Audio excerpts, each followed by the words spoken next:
How to upload Capcut videos to TikTok. Hey there, welcome back to the channel, and let's get right into this tutorial. To upload Capcut videos to TikTok, launch a Capcut application in your device. From here, select on the video that you wish to upload to TikTok. Once you are in here, make sure all of the edits has been done.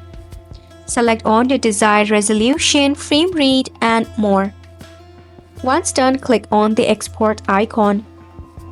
Once a video has been successfully exported, you will see this button shared to TikTok. You can just click on it. With a simple click, now you'll be redirected to your TikTok account. From here, if you want to change anything, you can just edit out the videos from here as well. Once done, just click on the next button. Over here, you can actually enter some of the caption of your desire and select on the audience preference. Then click on post. Wait until your video is uploaded. Once done, you have successfully uploaded your video in your TikTok.